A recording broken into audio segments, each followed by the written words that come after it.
Hey guys, welcome back to Academy Anonymous. I'm Jules. And I'm your co-host, Joseph. And wow, it's been a long time. I think the last time we made an episode was in early April. Right before Cannes. And, you know, guys, we're so sorry that we've been MIA, but we've actually had a very busy few months. We've been fortunate enough to have a few exciting opportunities arise for us. And, you know, the bulk of our time has been doing all of that. We were able to go to the Cannes Film Festival for the first time ever. Yep. Which was freaking incredible. A trip I'll never forget. We hope to be back again next year. It was freaking amazing. We also went to the Tribeca Film Festival. Yeah, did a few days there. That was really cool too. And that was our first time at Tribeca as well. Yeah. Of course, we've made episodes of how we went to the Sundance Film Festival. That was really cool too. Mm-hmm. So it's been a crazy year. We've had a lot of new experiences. And, you know, down the line, we're going to have even more new experiences. So it's been an amazing few months. And that's why we've been MIA.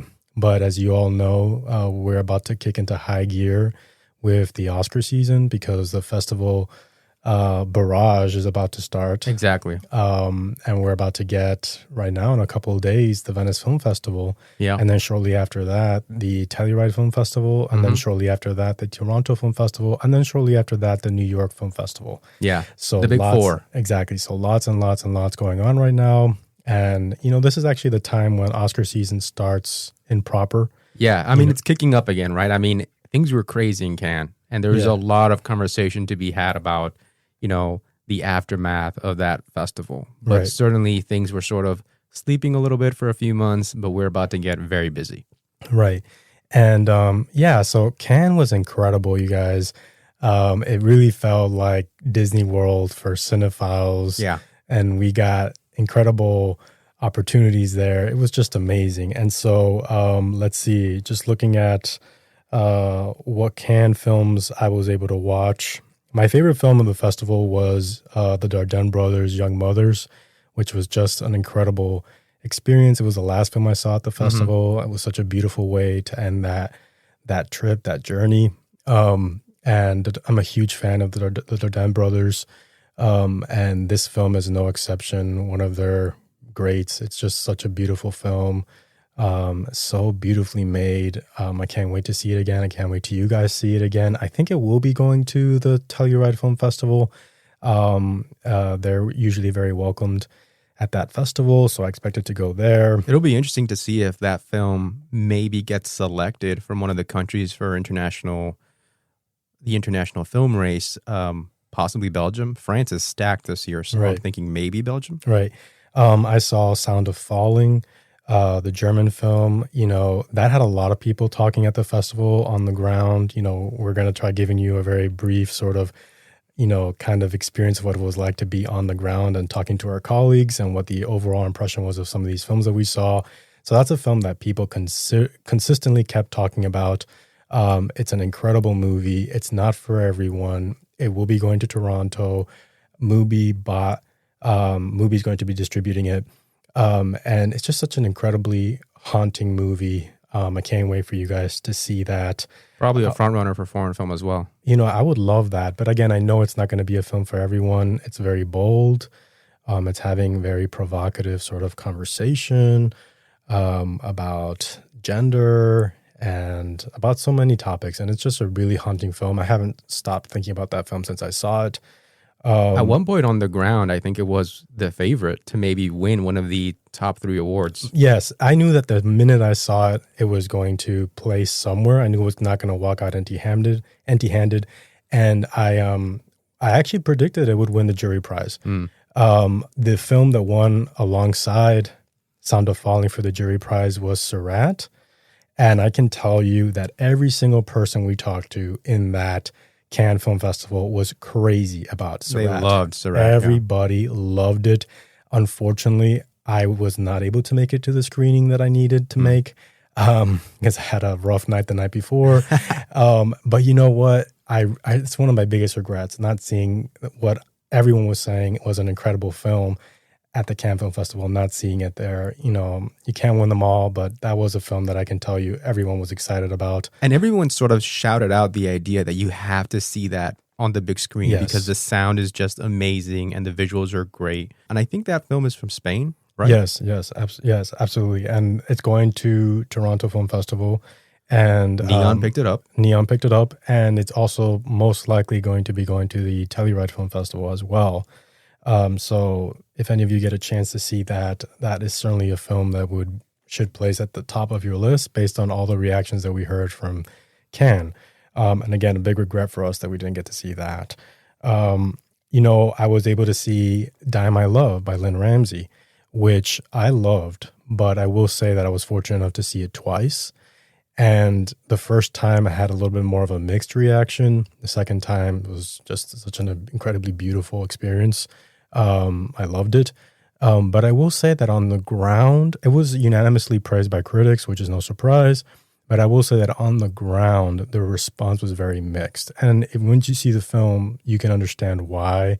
You know, it's non-linear, slightly experimental in some ways, very artistic, you know, with Lynn Ramsey's unmistakable sort of gaze. It's a very powerful film. It's very compelling, very beautifully done. Jennifer Lawrence is great in that movie. But I will say that people felt, you know, at a distance from it. You know, it was something that wasn't embraced by most people. I would say I was very surprised. Well, I shouldn't say surprised, but it was very polarized experience amongst the sea of colleagues with which we saw the film. So that was interesting. That was an interesting experience. I also got the opportunity to see Sentimental Value, which is a film that everyone's talking about right now with regard to, you know, the awards race. It was a really beautiful experience to be able to see that film in Cannes. It's one of the films I saw towards the end of my festival time. And on the ground, I will say that, you know, it was a very rapturous response. Everyone that I spoke to loved it. And I will say that I think most people were predicting that film to be the winner of the Palme d'Or. Joseph and I thought differently. We'll get to that in a minute. But it's a very powerful film. We're big fans of Joachim Trier. Really gorgeous performances. I think Renate Reinsve in this film is just incredible. I would say she even outdoes her performance in Worst Person in the World, which is a performance in a movie that we're both very big fans of as well. That's saying something. Right. And she's so beautiful in this movie. And I will say, you know, it was very clear to see that this film was going to factor into the awards race. It's certainly going to get an eye for Best Picture. It will certainly get nominated for its acting. Renate Reinsve is a shoo-in. Stellan Skarsgård is a shoo-in. Elle Fanning is a shoo-in. I pause a little bit with Ingrid. I think she has a very good chance. Again, a quartet of really beautiful performances all around. I think the strongest performance, in my opinion, is Renate Reinsve. And Inga. I think you mean Inga. Yeah, Inga. I'm sorry. I thought you said Ingrid. Sorry. No, Inga. And but a quartet of really beautiful performances. They're all going to factor in. It will certainly at least have 3 acting nominations. Joachim Trier will certainly be nominated. It'll be nominated for screenplay. So it's a big Oscar player. It's an early favorite in a lot of categories. Right. It was an early favorite. It's still pretty high in, you know, people's perception of how you know, overall. Mm-hmm. But that was another beautiful film I saw. I saw Pillion with Alexander Skarsgård. I freaking loved it. I cannot wait to see it again. I had a blast watching it. It was so freaking good. That's Uncertain Regard, I think, right? Yes, in the Uncertain Regard section. Joseph and I loved Nadav Lapid's recent film, Yes, which just got acquired. Which went to Director's Fortnight. Exactly, Director's Fortnight. Which we thought was a weird choice. Yeah, and, you know, that was, you know, some people talked about that it was a film that could have easily played in competition and done really well, we thought. In competition and won some awards. There was some commentary. There was some commentary on the ground. And it was certainly a controversial sort of screening coming in, but it was an incredible film, one of our favorites. We saw Drunken Noodles, which I think played part of the acid section. Yeah, I love that. I loved Drunken Noodles. That was a beautiful film. From Lucio Castro. I loved Harris Dickinson's debut film, Urchin, which played in Uncertain Regard. It is so good with an incredible lead performance. A lot of people talked about it. Yes, and I just recently got acquired, and supposedly it's going to have a winter release. If that were to happen, expect people to be talking about that performance and this movie. It is so good. I was so proud of Harris Dickinson. I don't know him personally, but I was proud as a fan of the talent that I saw on the screen. And I think most of you will be as well. You hope that he continues to direct films. Absolutely. Also in the Uncertain Regard section was The Mysterious Gaze of the Flamingo. I think it won the main prize of the Uncertain Regard section. It was a beautiful film. I loved it. Reedland was a film that played on, I believe, Critics Week, which I loved as well. We were fortunate enough to see The Mastermind by Kelly Reichardt. We're huge Kelly Reichardt fans. That was a great experience to have. In competition, yeah. Yeah, in competition. That was an amazing experience. We really loved the movie. And he was there because he had two movies, Josh O'Connor, but he Right. did not show up to the first one, which people were kind of Yeah. heaved about, but Yeah. he did show up to The Mastermind. Yeah, we were able to see Josh O'Connor at the premiere, and we were able to have really some cool celebrity sightings, which was just freaking awesome. I was in the room with the Dynamite Love premiere. That was so cool. I saw a film that starred Vicky Krieps, Love Me Tender, very beautiful film as well. The French film Wild Foxes, which I believe won its section as well, a major prize in the Director's Fortnight section. As Joseph was saying, I saw The History of Sound with Paul Mescal and Josh O'Connor. I saw Romeria, which was a Spanish film Carla, yeah. in competition. We also got to see Wes Anderson's film, The Phoenician Scheme, which was really cool to see in that huge venue. That was an amazing experience. I love that film, by the way. That was one of Yes. my favorite films. Yes. And, I was able to see Kristen Stewart's debut film, The Chronology of Water. There were three. Which was packed. Yes. There were three very talked about debut films: Harris Dickinson, Kristen Stewart, and Scarlett Johansson. The best one was, in my opinion, Harris Dickinson. Second, I would say, was Kristen Stewart. There's some very bold choices in that film, The Chronology of Water. I didn't love it, but there's certainly a lot of strengths to it. I saw Left-Handed Girl, which Sean Baker co-wrote with his collaborator. His editor, yeah. I'm sorry, yeah, his editor. Yeah. We saw that. We saw Enzo, which was a film that was in the Director's Fortnight. We saw Julia Ducournau's new film, Alpha. Oh, boy. Oh, boy, Which were a lot people talking about that one. Yeah, people certainly had their thoughts. I liked it, but, I guess most people were more mixed on it. I liked it. A lot of thoughts on the ground about that film. Right. I was able to see Eddington, which is a film. The line was nuts for that. Yeah, the line was freaking. You guys would not believe the line for that film. It was a film that certainly people talked about quite a bit, and it also had a very polarized reaction. The film has already come out, so you guys already know the sort of polarized reactions that the film has had. I think it's maybe the weakest Ari Aster film that I've seen. Possibly, I would say that in my opinion. But it was really cool to see it there at the festival. I even got to meet Ari Aster. That was really cool. We saw he actually went to a bunch of films. A lot of people were telling us, I just ran into Ari Aster because he just happened to be sitting 2 rows in front of me for this other film. Right. We both saw Nouvelle Vague by the great Richard Linklater. I was a little iffy on it myself. I was shocked when I saw that Quentin Tarantino went, though. I was like, what is Tarantino doing here? But I think, Yeah, and I also saw the new film, the second film by Michelangelo Covino, Splitsville, which is about to come out right now, any day now. I loved his first film, The Climb. I thought was freaking great. I was a little bit more iffy on Splitsville personally, but I will say that I had a very enthusiastic reaction in the room. Michael Covino was there. Dakota Johnson was there. It was really cool. But for me, a little bit more mixed. I saw another film in the Director's Fortnight section called Her Will Be Done. We both saw Italian film Furore that was in competition, which might have been, I think, the weakest film in competition. that we saw, I think. I didn't like it too much. Yeah, I wasn't crazy about it. I was very not crazy about Scarlett Johansson's Eleanor the Great, which is just had a trailer a few weeks ago. Sony Pictures was already going to release it. That's my girl too. Yeah, I'll watch anything with June Squibb. I love June Squibb, but unfortunately, it's the weakest of the debuts that I saw. They should have invited Thelma, in my opinion. Yeah, and I think the reaction on the ground was kind of muted as well. I would have loved, in the year that it's sort of shaping out to be, with a stronger project, I really believe that June Squibb would have been a major factor as potentially being able to, garner a second nomination. She's a wonderful actress. She only has one Oscar nomination. She, I think, just turned, 95 years old. 96, I think. Yeah. And so, how incredible would it have been to see her get nominated again?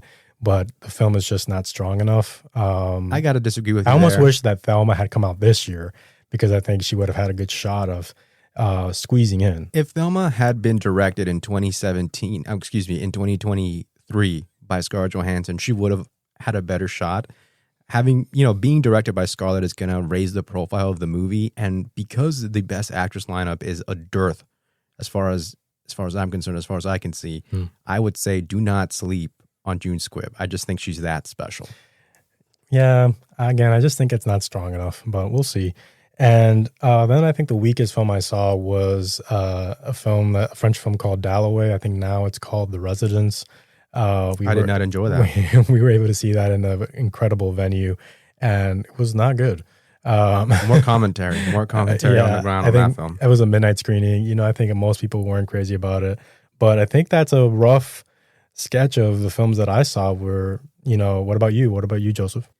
I enjoyed quite a few of those as well. Let's see. I really loved Case 137, which played early on, and people enjoyed it. Procedural film, but it's really, really well done. Great performance on that. Right. I loved The Secret Agent. I think The Secret Agent was my favorite film. As soon as I saw that film, I was like, I don't care what anyone is saying about sentimental value. I think this is the movie that's going to win the Palme d'Or. I saw that as well. Secret Agent, yes. It was excellent. It's an amazing film. I'm not surprised at all that Neon bought it. I almost worry that had a distributor bought it who's maybe can focus a little bit more just on that movie, its future is so bright in terms of, when it's released in the US and what kind of reception it's going to have from critics groups and the awards bodies. So that was a wonderful film, and I think we'll be hearing a lot about it. Yeah. I saw The Little Sister, which ended up winning Best Actress. I'm surprised, because I think most people thought that Jennifer Lawrence was going to win. I was not surprised. I thought that Jennifer Lawrence was going to win. It would have been a nice win for her. Again, a great performance. But yeah, The Little Sister prevailed. I kind of felt that J-Law would not be getting Best Actress because she's J-Law. It's a very naturalistic performance in The Little Sister. I think she did a wonderful job. And I actually saw her at the airport on my way out. Yeah. She seems like a really wonderful person. I loved Two Prosecutors by Loznitsa, but then again, I love Loznitsa, but it played early on. And then I think a lot of people, some people complained that it was a little slow and boring, but I was surprised by how many people I talked to who really loved how sort of austere the film is. It's an amazing film. I think it will have possibly a shot at cracking the 5 for foreign film. I was kind of disappointed that the actor didn't win Best Actor because he's just outstanding in that piece, just outstanding. And a lot of people talked about that movie, Two Prosecutors. It played early on. I think it might have even played the first day. And so I think a lot of people had a chance to screen that film. And there were a lot of people that were, again, saying it was brilliant, amazing, a masterpiece. And then other people saying it was just too slow, too boring for me. We know this filmmaker, he's not for everyone, but he's a very strong filmmaker. So that was also, like Die My Love, an interesting sort of polarized reaction, at least on the ground. But it's going to NYFF. Oh, I'm so happy about that. Yeah. And then I did get a chance to see the Palme d'Or winner. It was Just an Accident. Yes. And I mean, what can you say about Panahi? Panahi is just a brilliant filmmaker. It's an absolutely wonderful film. Yeah. Neon at the end ended up buying it. I mean, I think Neon spends the entire festival on the phone just trying to handicap who's going to win. And this is honestly, I think that they went and they picked up as many titles as they could from that official competition that were not spoken for to, because they really want to keep their little streak of, you know, I bought this film and it won the Palme d'Or and whatever. I think that's important to them, but it's absolutely insane. But the film is wonderful, like all his films. But I will say that, and maybe we'll talk about it as the race progresses, like any Panahi film, it's not the typical project that gets singled out by the Academy. All his films are brilliant, but there's a reason why they don't have any nominations thus far. Had any of his previous films won the Palme d'Or, you could make the argument that makes them automatic Best Picture nominees, or you can make the argument that because of the type of filmmaker he is, they miss. But anyway, it's a brilliant film, and the Palme d'Or certainly has raised its profile, and they're finally working with Neon. No Bears, I think, worked with Janice. That was another brilliant film. And on that note, I'll just say that, you know, as the festival was winding down, you and I, you know, were very much predicting that Jafar Panahi was going to prevail, and it wasn't going to be Sentimental Valley that won the Palme d'Or, but it was actually going to be, it was just an accident. Yeah, I kind of felt like again, the J-Law of it all, you know, can they really give Sentimental Value the big win? A lot of people were talking about it, but I thought it doesn't make sense. You want to pick something a little less predictable, I would say, and maybe possibly a little bit more timely, maybe. On the Uncertain Regard section, I saw a lot of interesting stuff. I loved Once Upon a Time in Gaza. I saw Aisha Can't Fly Away, which was a really tough sit, but it's interesting what it's trying to explore. Heads or Tails with John C. Reilly, like sort of in a cameo, got picked up recently, but I like those filmmakers, sort of like a spaghetti Western kind of Italian romance thing, like beautifully shot. I saw A Pale View of Hills, and which is going to TIFF. Oh, really? Yeah, and a special presentation. Really? I was a little disappointed by it, but I love the novelist on whose work it's based. Let's see, I saw The Plague from Uncertain Regard, and no one has, I think, seen or heard too much of this, but that's an amazing film. Right. I had tickets to it, but I had a scheduling conflict, so I had to miss it. But, you know, I'm kicking myself for it. Yeah, I think I told you that, like, of all the films that I saw that you did not get a chance to see, I think that's the one that you would have had possibly the strongest feelings for. And I also think it's the one that could find a real crossover appeal with U.S. audiences.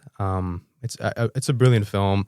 I hope it finds an audience. It just got acquired, didn't it? By I think so, IFC, which makes sense for it. But I will say that it could have gotten a higher profile distributor, and I'm curious to see what kind of success it has. Apparently, Charlie XCX really liked it. I think she was there for it. On Critics Week, I saw Adam's Interest, which was brilliant, and I loved her first film. Yeah, her first film actually was Playground, and made the shortlist for foreign film that year. I think 2022. Yeah. The actress is brilliant. It's the same actress from Case 137. She's absolutely incredible. And the actress from Happening. That's right, and the actress from Happening, and they're both just two brilliant actors. Great piece, and that filmmaker I think has such a promising future. I can't wait to see her next film. 100%. Yeah. Director's Fortnight, I was able to see Death Does Not Exist, which was an animated film, and there were so many amazing animated films this year. I couldn't see them all, but I did get a chance to see this one. It was interesting. Everyone was talking about Arco, for example. I didn't get a chance to see it. I had tickets, but I couldn't make it because of a scheduling conflict. I saw Yes, as you said, Enzo.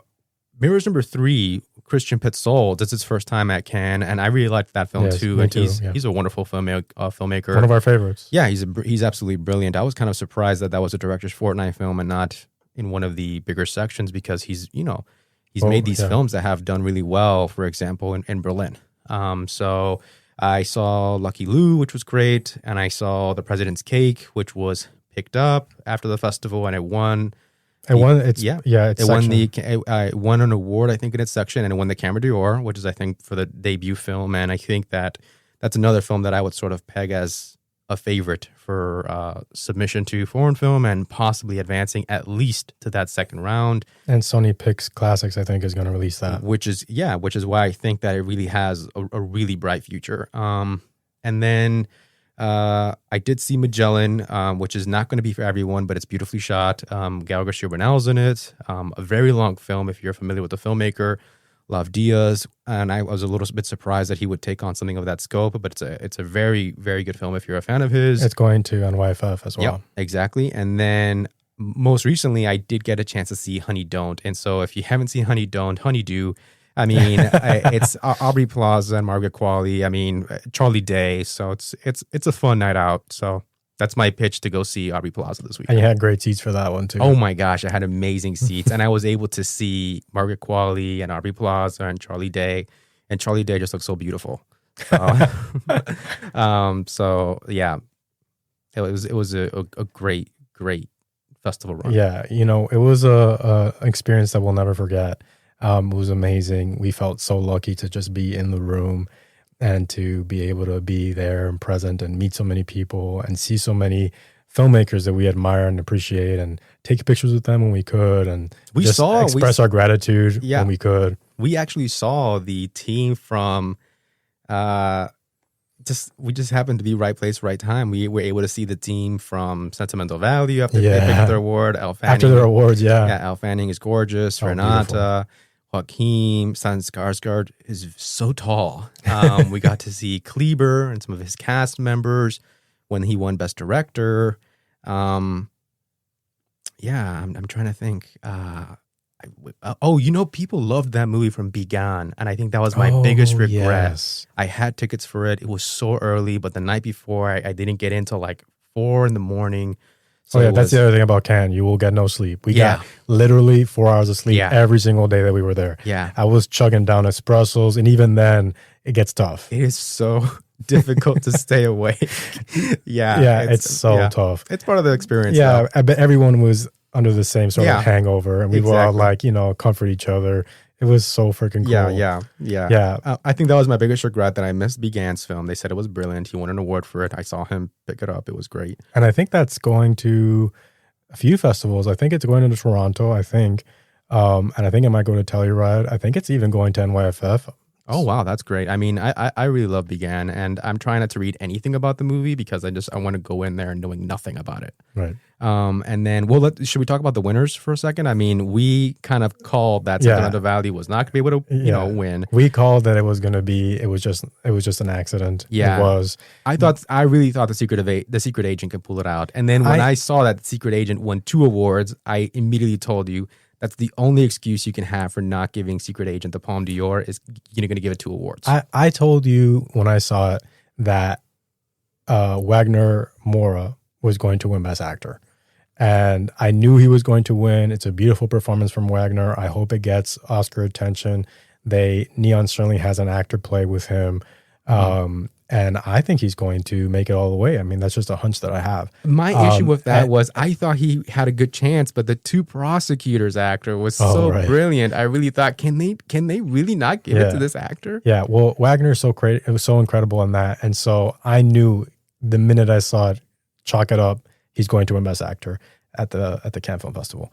And he did. Yeah. And you're right. The Secret Agent did very well. It also won Director. Yeah.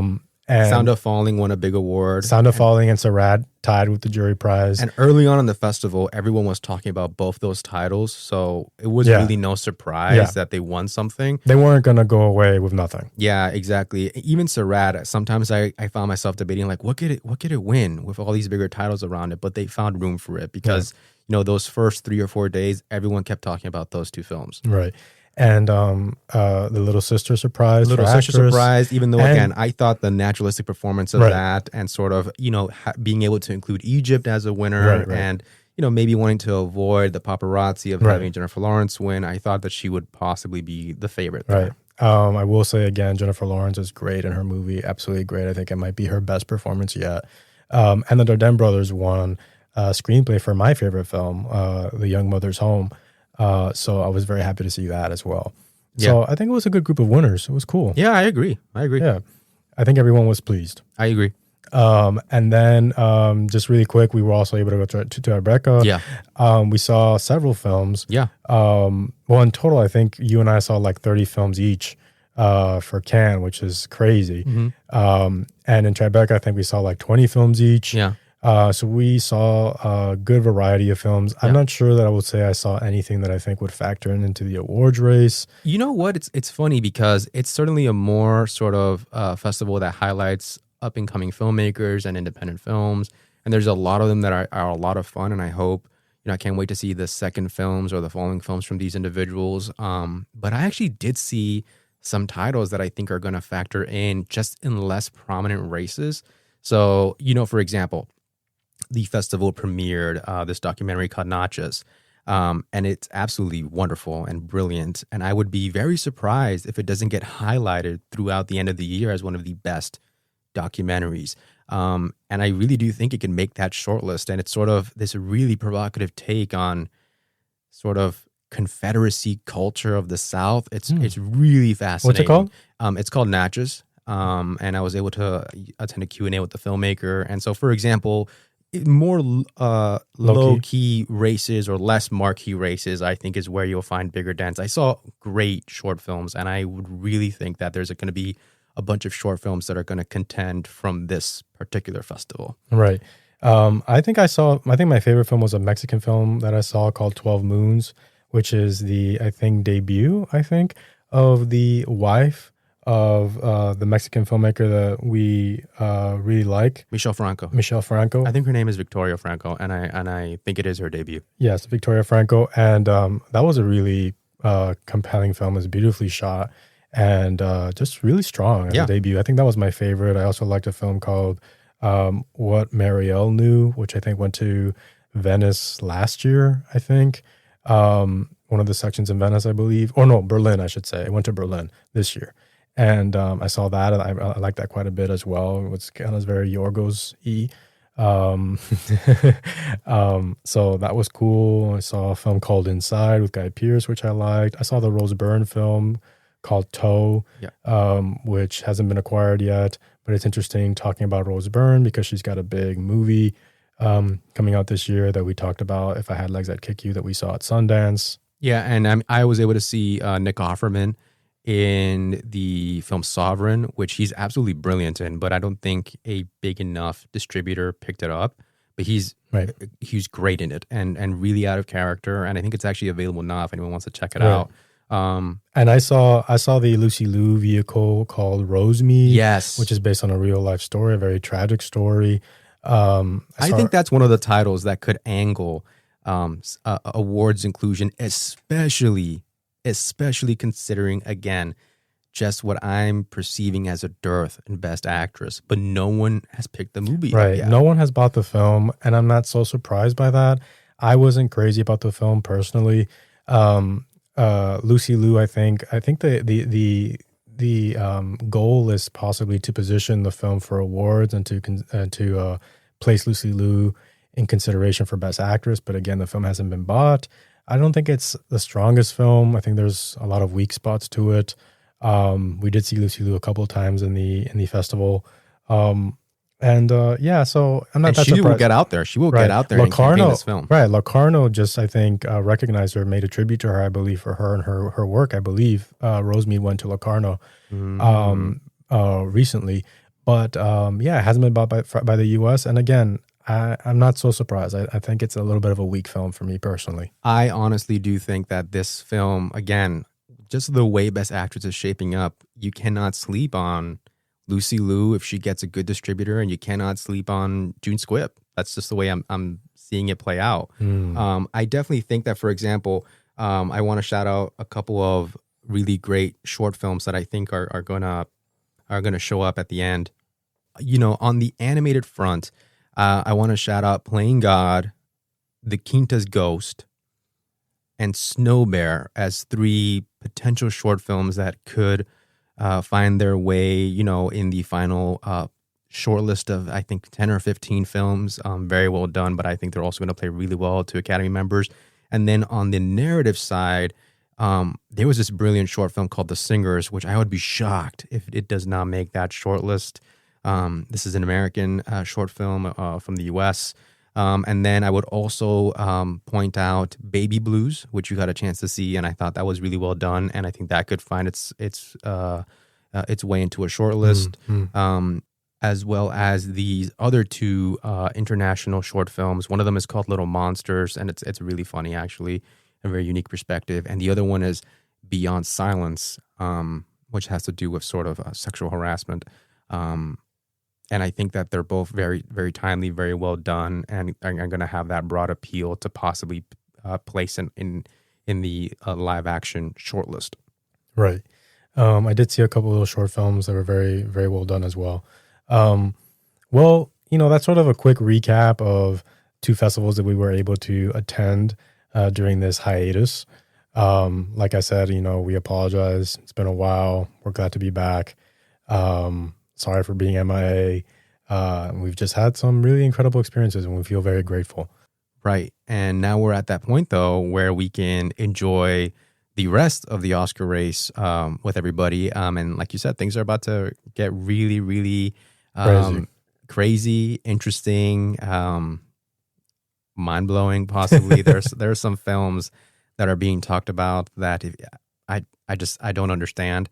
So I cannot wait to see what happens. And then, we're about to enter the fall. We're going to get new films from Paul Thomas Anderson, which isn't going to any festival. Well, that's coming out soon. Right. So not just that, but it's going to be a very fun September between festivals and new releases. And, I hope that along the way we can sprinkle in some conversation about, where we stand after the summer, because there's a film called Weapons out there right now, and people are going a little crazy over it. Right. And we got new trailers, got trailers for Hedda, got trailers for new Kiss of Spider-Woman trailer, got a trailer for Anemone came out, first look at that. So a lot of great, interesting stuff to talk about coming out right now. Right. And I'll also say that Joseph and I have been working on something special. We are creating an official website for this venture into awards obsession. Yeah. It's going to be called, should we reveal the name yet or no? Sure, yeah. It's going to be called Frames and Flicker. And we're in the final stages of getting everything ready to have the first version of the website up. Yeah. So it will be up any day now. Yeah. If you're hearing this early on when we posted, it might be up. If you're hearing it, a few days after we post it, it might definitely be up by then. Right, but we will let you know over our socials. Hopefully